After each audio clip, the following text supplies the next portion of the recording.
I have absolutely no idea. It didn't count me in as it usually does. So, welcome to the She's the Boss show, which is all about shining a light on female founders and women doing extraordinary things in business, particularly the women in my world in the She's the Boss community. And I'm so excited to be doing this interview with the lovely Bronwyn Reid, who I had the pleasure of hanging out with in Bali this year for our retreat. And I just adore her. So, welcome, Bronwyn. Thank you, Jules. And yes, did we have a blast in Bali or not? Yes, what happened in Bali stays in Bali.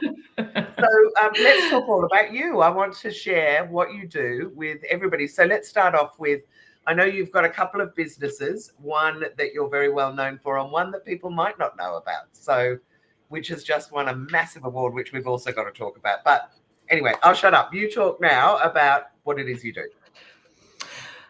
Okay, Jules. Well, I guess my real job is as the part owner of an environmental consultancy. That business has been going for just under 30 years now. Wow. So when you say environmental consultancy, though, what does it do? Okay, we specialise in field work. So there's a lot of the big consultancies do lots of planning and desktop studies and whatever. We specialise in what we call getting wet and dirty. Getting your hands in there. Out there in the field, taking the water samples, taking the soil samples, testing the air, all that sort of stuff. Why?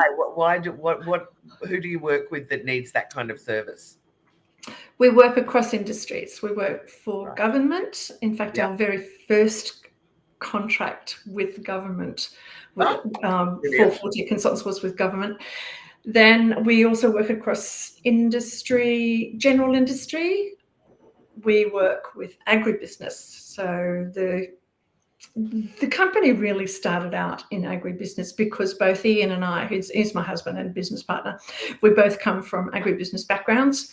Right. And now, as the mining industry has risen and risen and risen in Australia, we do a lot of work for the mining companies, but making sure that they are complying with their environmental requirements. Right. Okay. So that's probably 80% of our revenue now. So out of that, go on. I have had a lifetime of being a very small company dealing with very, very large organisations, like government and mining companies and BHPs and all those sorts of people. Right. So that's not always an easy place to be, Jules. Oh no, I know. It's like, for me anyway, it's kind of, I can't even begin to imagine dealing with companies that large. Yes. So along the way, we won a couple of business awards, and I found that people were asking me for a bit of a hand up, a bit of advice, etc., etc. So in 2017, I published my first book. It's called Small Company, Big Business: How to Find, Win and Keep Big Companies as Customers. Wow. So it's really a textbook. In fact, it's been called a textbook for what small businesses need to do if they want to find these big companies and then attract them and then win work with them and then keep them as customers coming back year after year after year. So out of that then spawned the workshops, the courses, the speaking engagements, etc., etc., etc. Right. That became Small Company, Big Business, the company. And so now I've got 2 companies. I know that feeling. I did the same thing with women speakers, and you go, hang on, I'm trying to keep it all nice and tight, and then another one comes along. But I absolutely love it. I've had the pleasure of watching you present how a small company can work with big business, and it did kind of blow my tiny mind in terms of the governance, the compliance, what they're looking for and how risk averse they might be, how we can make ourselves much more attractive to them on different levels. But it is a whole other world. It absolutely is.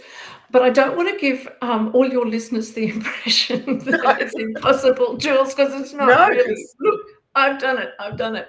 And you've helped other people do it. So yes, I have. I've helped other people do it, but it does require some work. yeah. But it's like everything. It's like you in your profession. If it was easy, everyone would be doing things like starting She's the Boss and women speakers. It takes a bit of work. Yeah, so it does. that's what my purpose is, to help those small businesses understand and then implement what has to be done. Can I ask a bit more of your why? I know that you love helping them, but what is it that lights you up about doing it? Why is there a need even? There you go. I'll step back just one step from that, Jules. As you know, or your listeners probably don't know, I live in a regional area of Queensland. Right. I live in a region without a sea view, so it's not even regional Mackay or regional Cairns or regional. It's regional rainforest. It's regional. Well, it's regional grain and coal country. Right. My heart is here. I was brought up in a regional area. I firmly believe that unless the regions of Australia are prosperous, the whole of Australia can't be prosperous. And the glue of the small communities is the small businesses. In fact, the glue of all communities is the small businesses. Now, in a region like this, you're going to get one or two big industries or one or two even big companies that dominate the entire regional economy. Yeah. But unless you've got the small businesses that support that, you've got nothing. Right. So that's my driver, is creating skilled small businesses that can become part of those supply chains. But there's also a reverse to that as well, because if you have a community of well-regarded, well-prepared, innovative, well-structured small businesses, you're going to attract the investment. Because where is a large company going to go to set up? They're going to go somewhere where there's the natural resources, obviously. We've got to look at that stuff. But then they're going to look, have they got the people? Have they got the skills? Have they got the social infrastructure for me to warrant investing money in that area? So it's actually a two-way street. And I think that that's a really important point. I'm also, obviously, as a small business owner, I can see the attraction of working with a large company for the money that they have. But tell me about the flip side of it. Why would a large business want to work with a small business? Where are the what? Yeah. Three things. First of all, small businesses are innovative. You know that. I know that. Yeah, and agile. No matter how much big businesses try, with the very, very odd exception, they just can't get this innovation stuff out. Right. So usually they will buy a small business and then ruin it. all in the quest for innovation. So that's number one. Two, you said the agility. Yes. And I use the saying here that as one of our clients has an environmental incident that needs to be dealt with, so they can phone us, or they can phone one of the big consultancies in Brisbane, Sydney, Melbourne. Yeah. We can jump in the car, go to the site, find out what has to be happen, what has to do, etc., mobilise the team, get it done, and we're back in here having a cup of tea by the time the large company has got a purchase order for a plane fare. Right. Yes. That's a very good point. We're jolly on the spot. The last one is the change in the business environment that's happening now. This is a big change that's happening. Right. COVID has been a big kickstart. Not a kickstart because it had already started, but it's brought this all to the surface. The whole community social responsibility. Yeah. Social license to operate. I actually hate that term, but we'll go with it because everybody understands. What is that? A social license to operate? Yes. Is that what it's? What's that? If you are a very large company and you want to set up a factory in Emerald, which is my hometown, yeah, you're going to get some people that don't like it.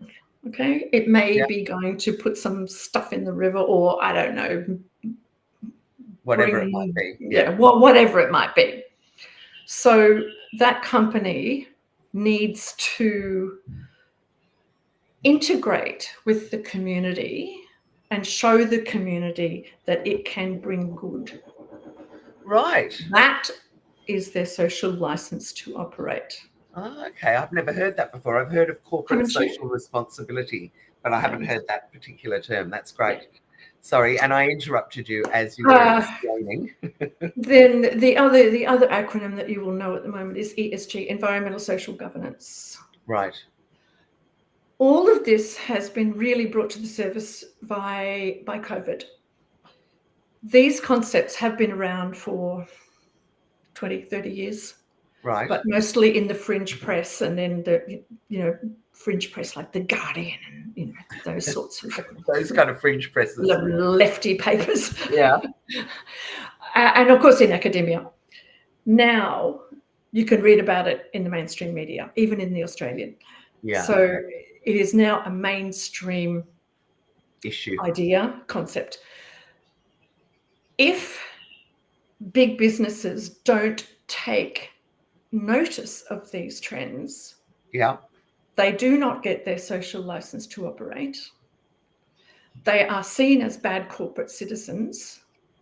They will not be able to raise finance from the banks, and people won't work for them. Right. Yeah. Particularly the younger generations. They want to have a purpose in their lives, and they will literally take a pay cut to work for a company that accords with their own values. Yeah. And we are hearing more and more of that. But also, one interesting conversation I had with a huge, big multinational a couple of years ago, and they said, in order for us to be able to tick our social responsibility boxes, we have to work with companies that are compliant. So, so that there is there is kind of a mandate within them now that they need to work with a certain number of small businesses, and that those businesses need to be in the environmental space or in the social enterprise space or whatever it might be. So interesting, though, that it's become so mainstream for them. It is absolutely mainstream now. And I did rail against the whole ticking the box thing. Yes, I have to have a certain number of small business suppliers because so I can tick the CSR box. Now I'll just take the win. So if that's why a big company is going to engage with me. But believe me, this shift is happening. Yeah, it is great. Happening. Oh, well, I'm delighted. The other thing that a lot of big companies are coming to realize, BHP has been particularly good at this, I have to say. It's just good business. It's just good business. Having a diversified supply chain. Absolutely makes sense. And I mean, I think we've all heard that thing of you don't want all your eggs in one basket. So for all of us, I was speaking to someone the other day who said 80% of their business was coming from one client who was a large corporate. And I was like, you need to diversify fast, because if anything happens, your business will die. Correct. So, so I think that's really good. Okay. So in practical terms, what can you offer people that might be listening in, and who are you targeting and why? So, what actual products and services are you offering? To the small or medium business owner or manager, I can offer, my very first offering is what I call an up session, which is an unpack and prioritize. 90 minutes. Okay. Where are you now? What's happening? Because usually when a small company is in that cusp area of being able to step up to start to talk to a Coles or a Woolworths or a BHP or somebody, it's all very confusing and they get very, very overwhelmed. You know, the old hamster on the hamster wheel thing. Yeah. So those up sessions are designed to unpack that hamster wheel and then prioritize. What do we actually need to work on? Then the potential client can then choose to bring me on as a mentor. Yep. Or simply enroll in one of the courses that I've written around the books. And can I ask, do you often have clients that come to you that have already got some kind of a relationship or something's going on with a big corporate? So they've been approached or they're tendering or something? Or do you work with people who go, I love that idea. I have no idea where to start, and you help them, kind of even identify something to target? People will come to me, Jules, when they have already identified a potential chink or a little tiny gap, or I'll give you one example. And in this case, we didn't actually get the tender, but it's a good example. Yeah. It was to publish a centenary book for a large organisation. Okay. Sounds quite far away from what you normally do. Well, it's the same principle. Okay. You're trying to get a very large company to trust a very small company. Oh, so the small business that wrote the book and wanted to approach the big companies about doing it. No, the big company wanted to have this centenary book produced. Okay. The small business found out about this opportunity and wanted to put in a tender. Yeah, okay. And then brought you on board to help them. Yeah, correct. Another, probably my most successful client, in fact, so successful that we've gone into business with them. I love that. Did have experience. This was in the mining industry. Right. He knew that this particular company had a problem. They had an issue that they couldn't fix. He knew that he had a way to fix that issue. Right. But it was a little bit outside the square, and mining companies and big companies in particular are not very good at thinking outside the square. Yeah, so, right. Oh, will it work? Oh, does it break does it follow the regulations? That sort of stuff. So we put together it was a case, and he walked away with $100,000 purchase order. Oh, fantastic. And now an ongoing working relationship with that company. And a new partner in you lot. And a new partner with our environmental companies. That's just fantastic. Yes. Have you worked with any small businesses? You mentioned Coles and Woolworths. Can we go there? Have you worked with retail brands that have tried to get into those big sort of retail chains? Only one, and that's my brother's company. And what happened? Tell us. So what did he do, and how did he get in? He's a supplier to Coles. So he's quite a large supplier to Coles. So because you hear constantly about trying to get your retail brand in, and be careful what you wish for, and they're going to beat you down on price, and you've got to have masses of stock, and you need to be able to restock very quickly. And in fact, somebody that I know, I think, had their business. In fact, two people that I know have had their business closed down over being promised big contracts that either didn't work out or the sell-through didn't happen very well. Have you had stories like that, or? Absolutely, I know of stories like that. I haven't personally worked on them, but you've just touched on the one thing about big companies, and the whole first section of my Small Company Big Business book is exactly about that. Do you really want to do this? And I lay out all the reasons to do it, and all the reasons to not do it. And then people. I have a problem with the grow ethos. That unless you're growing, unless you're going to be the next Elon Musk or Bill Gates or something, you're not a proper business person. I have a big problem with that. And what about coaches and consultants that want to get into big businesses? Have you managed to work with anyone that's trying to get into that, or is it all mainly around the sort of products? Mostly around services. Right. Services and products. No, I haven't actually worked with any. Having said that, I've done a lot of introductions of my my entrepreneur friends to big companies, but I've never actually charged them for it. Maybe I should. Yeah. Well, what do you think, Jules? No, but I'm just interested about, I constantly hear about people who've got coaching courses that they've managed to get into one of the banks or into big legal firms. And I just wondered if you had experienced helping people to try and, bed down that kind of a thing. But No, I haven't. I haven't done that. Sorry. Well, that's okay. No, there's no reason I can't, but I just haven't. Yeah. Okay. So what is your sweet spot in terms of clients? Who are your target market? Can I just do one more thing there? Yes. Oh my goodness. That is my small business market. My big business market is exactly those corporates, teaching them how to do this. Now we just talked about the ESG, CSR, SLO stuff, and how these big companies are realizing that they have to do this.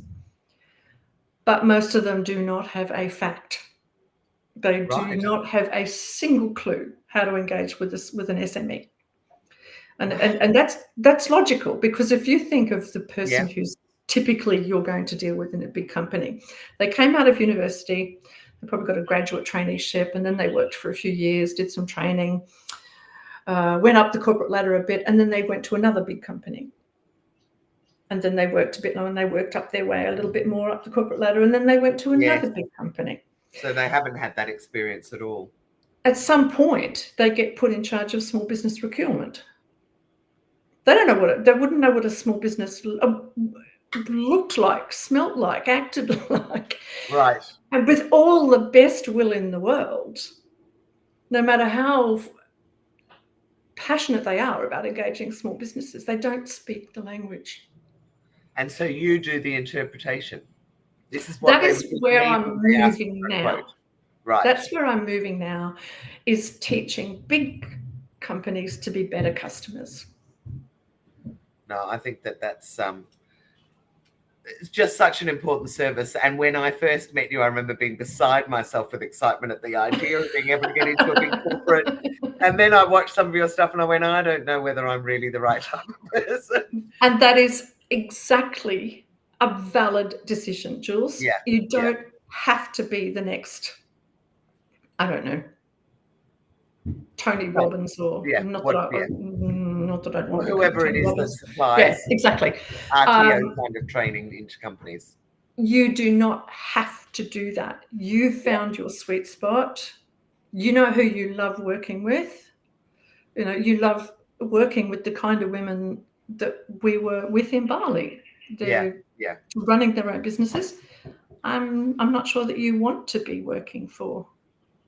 No. I mean, you look at both. I mean, I would love to if I was allowed to do what I wanted to do, but very rarely I would imagine that happens. So better to stay away and stay in my own little world as well. So I absolutely love what you do, obviously. I think you're amazing. If somebody watching this would like to work with you or would like to have a conversation, what's the best way? Maybe we give them a Forties and a Bronwyn Reed option for working with you. Any environmental superintendents or environmental officers from large companies that need an absolutely brilliant environmental company, we can definitely help you there. For those of you who are small businesses or large businesses and you want to solve that gap problem between the two parties, definitely head to bronwynreed.com.au. There you can book a 30-minute, just let's have a chat and if we've got anywhere to go. Or you can book a 90-minute up session. That is a paid session, but we can literally get to a few issues in your business and hopefully get some of the cloud around dissipated and get you on the path. Fantastic. And you're also, or I know that you're on LinkedIn and I guess Facebook, if anybody wants to get, just because this is streaming through both those channels as well. Bronwyn, what can I say? I could talk to you for hours because I love what you do. I think it's really important. And I love being able to refer people to you when they go, oh, I'd love to go and work with a big company. It's like, well, I don't even know where to start. So go to the expert, and Bronwyn is the expert. So thank you so much for agreeing to do this interview with me today. I just also want to say that we have been very kindly sponsored by Eve John from Boardroom 51, who has been helping women to get their first board position. She's a wonderful woman, very supportive. You can also, if you have enjoyed this and you like the sound of She's the Boss, go and check us out at she'sthebossgroup.com. We have got a membership and we have lots and lots of events that are going on. You can connect with me on LinkedIn or join the She's the Boss Facebook group, which is very engaged and lovely women and no nastiness in there. I also coach women about raising their profiles and I'm a bit of a mentor and advisor. And last but definitely not least is new directory for women speakers at womenspeakers.com.au. And I do have a live stream every Thursday where I'm showcasing speakers as well. Thank you again so much, Bronwyn. You're just a delight. And anybody who works with you, I know, will, not regret it at all. So I hope you do get some more nibbles. And I'm just so glad I got to know you this year. Thanks, Jules. And I can only say, sign up to She's the Boss. There's some absolutely amazing women in there and